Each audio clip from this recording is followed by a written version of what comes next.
Greetings. This is kind of a follow-up video to ones that I've done before about what's wrong with our mind. And I had point to our media platforms, such as the internet, as it were. And I kind of pointed to this theory that was laid out by Neil Postman, that once we switched to electronic media, we would be emotionally manipulated people, and logic would leave, and that's true. That has happened, of course, but to say that now is it's restating the obvious, and it doesn't really get us anywhere. We know this is going on.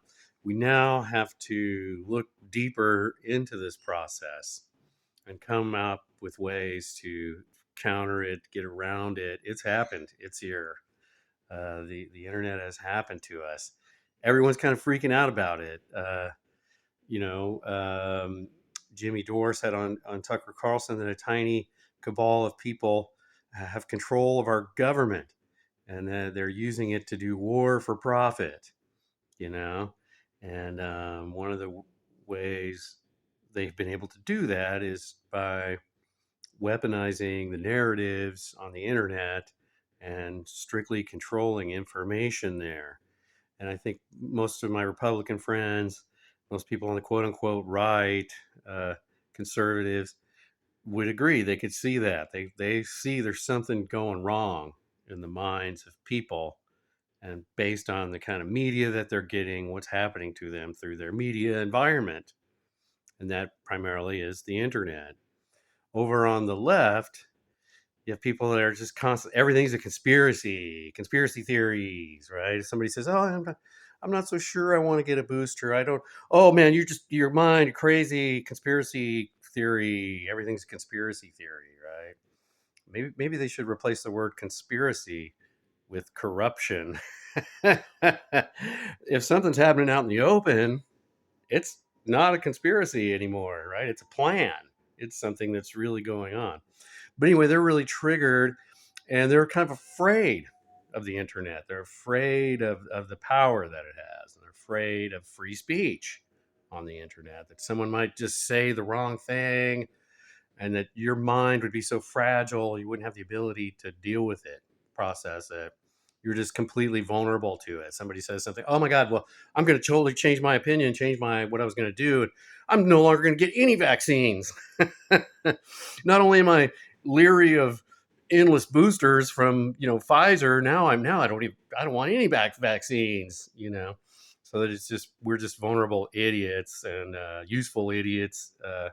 And that Russia is manipulating our minds if we believe something different than the accepted narrative, and that's mostly our Democrat friends. That's mostly what they think. So, but anyway, everyone recognizes that something has gone wrong, and kind of into this backdrop of the problem, what's happening. We have a writer named Cory Doctorow, and he's written some books. For some reason, they were kind of pushed over into teen literature. Little Brother was a great book, followed up by Homeland. And anyway, great writer, and very, very much has his finger on the tech world that we're living in. And he has a new article out in Wired magazine called The Enshittification of TikTok.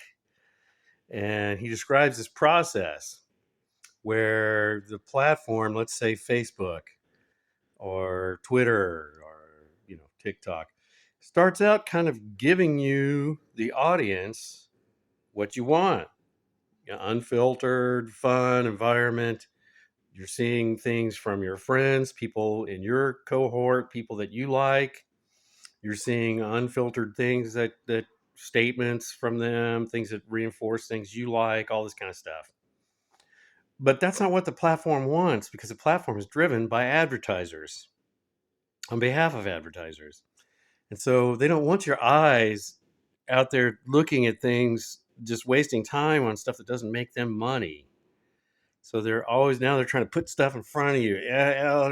Now you can't see your friends in the feed anymore. Now it turns slowly into this sort of toxic environment of that's just pushing stuff on you. You're not able to find anymore.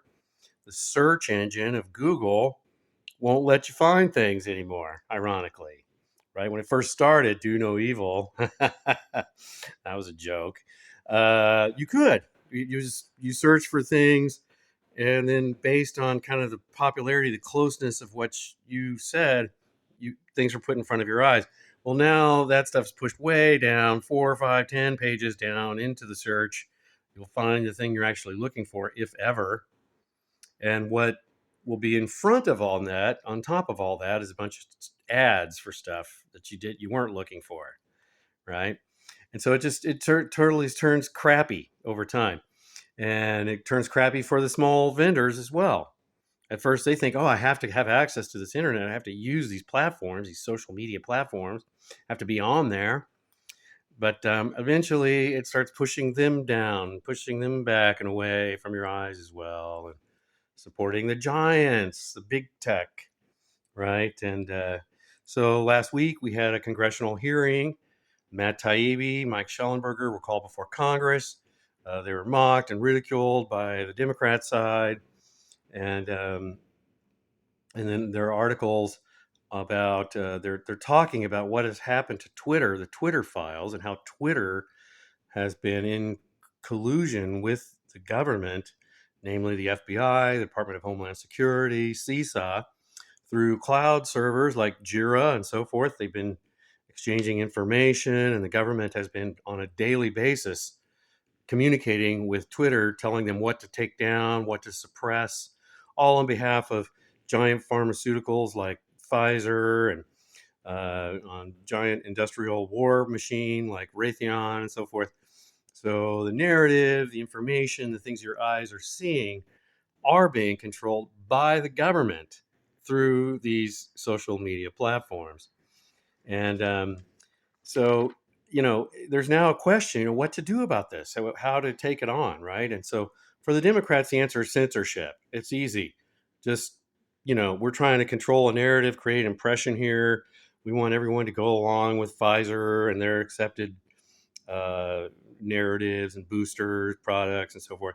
So we don't want anything to create any vaccine hesitancy. So it's okay to lie. It's okay for Fauci to lie one day if it's a lie that's creating the impression that's good for us. And so even if that's creating doubt in the whole thing and people's minds, doesn't matter. Right now, let's just go with the lie. It's what we need to do.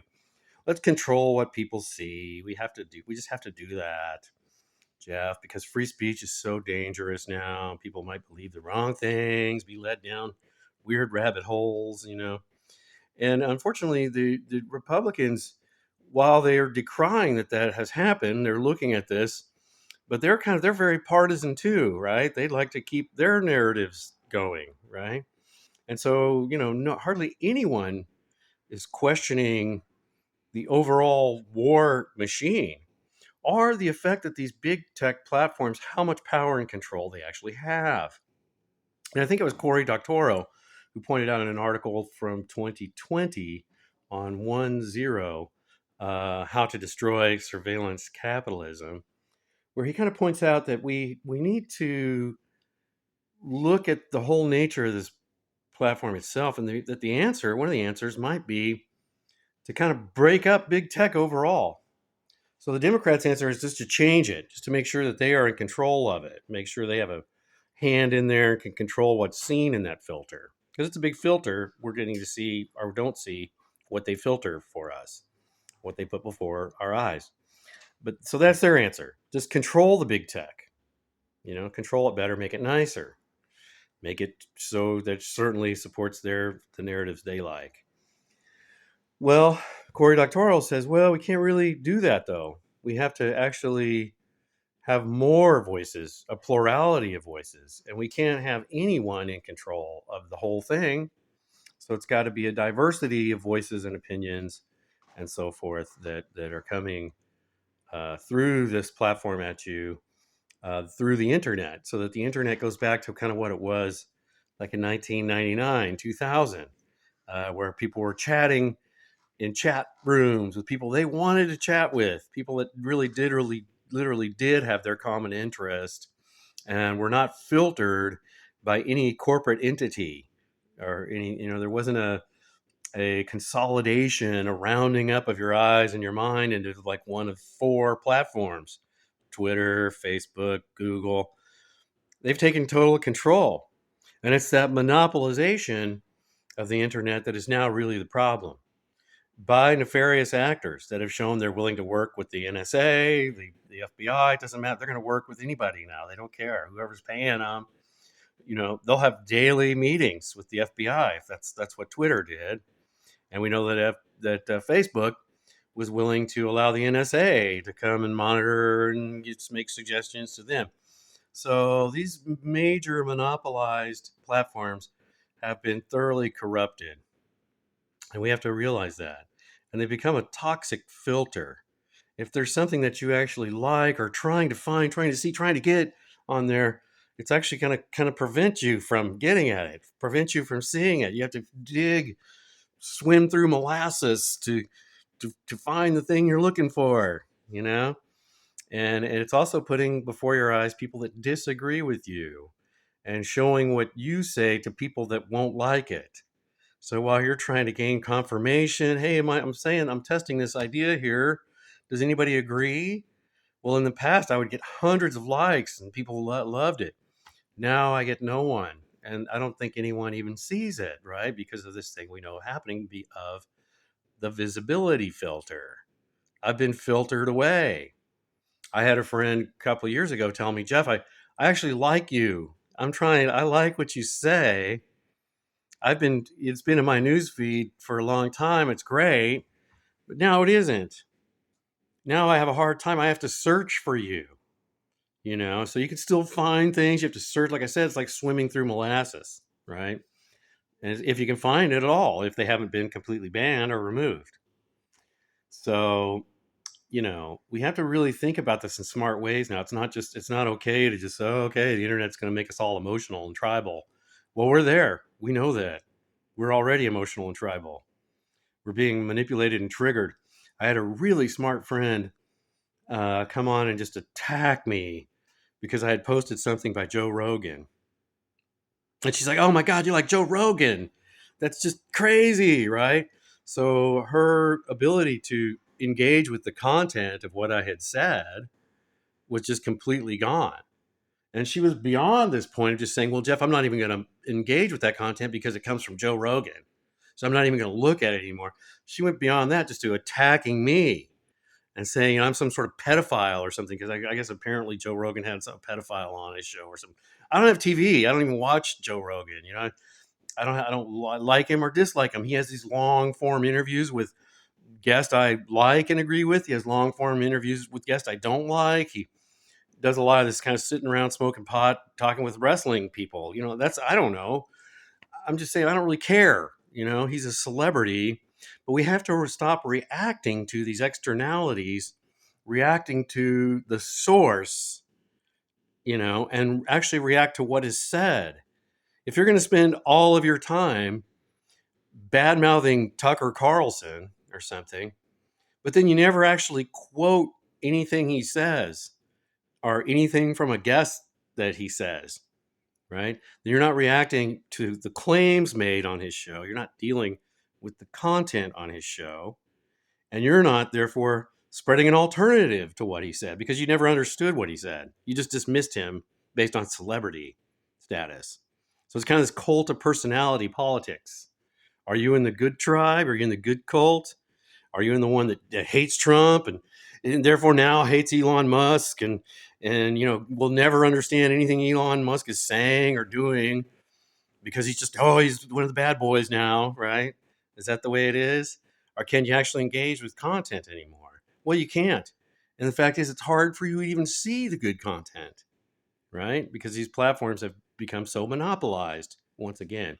So the answer is break up the monopolies, get more people involved, more voices, kind of laterally engaged on the internet instead of just one super narrow range that's being promoted before you and all the rest is being suppressed. That's how it is now. And the things that you already believe is what's being enforced for you. And so I think that's an interesting approach. It's not to censor it more. I've always said that's the wrong answer. It's not to ban it altogether. It's not to run away from it and go hide in the library reading books from 20 years ago. That's not going to help us either, because we're in a modern situation. We're in modern problems. And these crises are really on us, right? Climate change, whether you believe it's man-made or not, stuff like that. That's real. That's a real thing. We need to have nuanced discussions about what is the internet doing to our mind. Everyone needs to have an analysis of that. And then they need to be able to point to things that were said that they like, not people like, oh, Jeff, I don't like, I hate Rachel Maddow and I love Tucker Carlson. That's kind of vapid, right? You need to have like a 3-point argument for how to improve things, how to improve our situation, how to get us out, what's happening in Ukraine. It's just like we're entering into another endless war. And it's sort of like the extension of PNAC. It's also bipartisan. What the elites, the monopoly people in control are doing, they're not Republicans or Democrats. I mean, they're beyond that, right? PNAC, the Project for a New American Century, was originally a Republican idea, and everyone hated it as long as Dick Cheney was the one promoting it, right? But now that it's Biden promoting it, everyone loves it, right? And that's people have been duped. That's really sad. So these are just some thoughts for today that I've been having. I wish people would look back seriously into some good sources, some good ways to really analyze what is really happening to us, to their minds, our minds. Um, this article in Wired magazine that just came out by Cory Doctorow is a good one. A former article by Cory that I've mentioned in 1-0 um, about the how to destroy surveillance capitalism is a great article as well. So read these articles, read these things. If someone's coming to you and saying, "Hey, here's just something I believe about the vaccines," right? I'm not. I love the polio vaccine. People are nuanced. People are anti-vaxxers. Don't go around saying that because it's not accurate. Most people that are anti-vax that you say are maybe they're anti-mandate. They don't like the government or the university telling people that have already had COVID. If you've already had COVID, you have natural immunity. And so we should be able to acknowledge that and make it your choice. It's the choice between you and your doctor. The government or the HR department at your company shouldn't be telling you one way or the other what to do about your vaccine status, especially since we're now in a situation where there's really not a deadly virus going around anymore, right? Viruses are deadly, like the flu and corona. I mean, COVID, the Omicron variants that are going around now, they present a danger to people that are really old, that are already close to kicking it, right? They present a danger to people that are, overly, that have diabetes and have other problems. So what we need to do is what's called focused protection. Well, the discussion of focused protection was suppressed, right, in favor of everybody needs to get vaccinated. That's not the case, and everybody's not the same. The risk for a 20-year-old healthy person versus somebody who's 82 is very different, and you should be smart enough to know that, right? So there shouldn't be a mandated policy that's enforcing one approach for everyone, especially now, like I said, that this virus presents very little threat to someone who's young and healthy. So for the government or the school or the HR department to be enforcing any policy about a vaccine is wrong now, especially since these vaccines aren't really like they used to be, right? Back in the good old days, you had like good old real doctors who were really promoting health, right? And they did things like give their formula away for free and promote the thing for free. They weren't trying to get rich off of it or control it or profit from it or use it as a tool to bludgeon other people. They gave it away, the polio vaccine. Well, we all know that's a great vaccine. It's sad if somebody doesn't want to get, you know, vaccinated against polio, or they don't want their kids to. And that's what's so dangerous about allowing this cognitive dissonance from these corrupted fools like Dr. Fauci now to dominate the discussion, because it's actually devaluing the whole vaccine. That's actually anti-vax. Allowing these corrupt fools now to lie to everybody and to bully people so much is actually diminishing the value of vaccines overall. Vaccines have great history, great value. They saved a lot of people. But Pfizer right now is a corrupt institution, and it has manipulated people with advertising money. So the PR that everyone should rush out and get boosters, in neglecting to talk about health care for the heart, or for neglecting the spread of cancer that's happening right now, neglecting all these other health issues that we're really having, or how to improve the overall health system for better results. We're not having any of those discussions because Pfizer and Moderna and Gilead, these types of corporations, have been allowed to become monopolies, and they have enjoined with the monopoly media and the monopoly social media platforms and big tech itself. So we need to really ask ourselves, what kind of tech do we want? Tech's not going away. We're not going to ban it. But, we need to change that big tech, pluralize it, redistribute it so that power is not concentrated in any one place. So I could go on the internet and find out information, neutral information about early treatment options when the next pandemic is going around. I don't want to learn later that hydroxychloroquine and ivermectin, and simply just rinsing your nostrils with salt water and gargling, that all that's been taken away, and people have been thoroughly disempowered. And when they get exposed to the virus, they just sit at home until it gets worse. Till, oh my God, now they really do need hospitalization and crazy heroic interventions because they didn't know about early treatments. Well, we don't want that to happen again. But the way it's set up now, what the Democrats kind of are arguing for when they push back so hard against Matt Taibbi, is to control that narrative more. They want the misinformation, disinformation, malinformation. Malinformation is just anything that you think is bad, anything you disagree with, right? So there's no way to measure it and weigh and say, well, my grandmother's in her 80s and stuff like that. I want to try to get the vaccine for her.